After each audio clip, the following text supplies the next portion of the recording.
what you were bringing up with Joey is a real good point, that a lot of people say, oh, I just want to sort of, they're kind of dabbling in the idea of improving themselves. And the real way to do it is you got to write down what the fuck you want and then go after it. Because otherwise you live in sort of a wishy-washy world.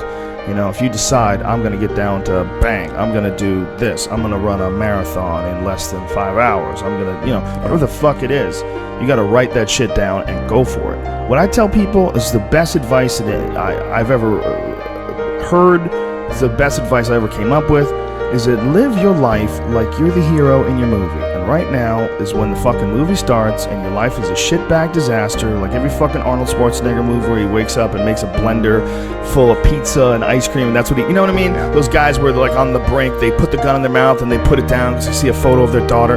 Pretend that's you. Pretend you are, right now, you're in the part of the movie that starts and it shows you as a fucking loser.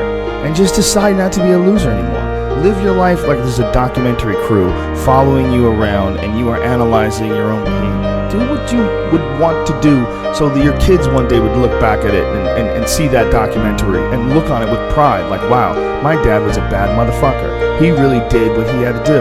Wow, my mom really got her shit together. I love a success story, but even more than a success story, I like a dude who fucks his life up and then gets it back together again story. Those are my favorite stories. And the way to do that, you gotta write shit down.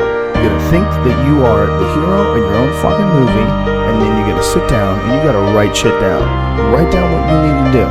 Most people play the role of the victim in the movie, right? Sure. Yeah, this life is fucking me over, man. I could have had this and I should have had that. And why does this guy get that? And why does that guy get this? And all things that are completely unrelated to you. All things that you find other people's success is a downfall in your own existence.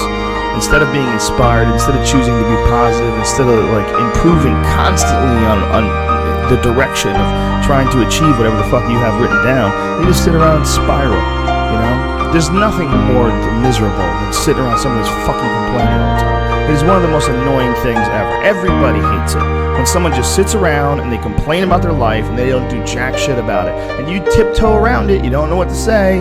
Well, she gets upset when you bring that up. I don't want to bring that up. And you want to go, you fucking crazy bitch, you know what's wrong with your life. Stop announcing it to everybody else and go out and fix that shit. And that's tough love. Tough love is what everybody needs, absolutely. Me included.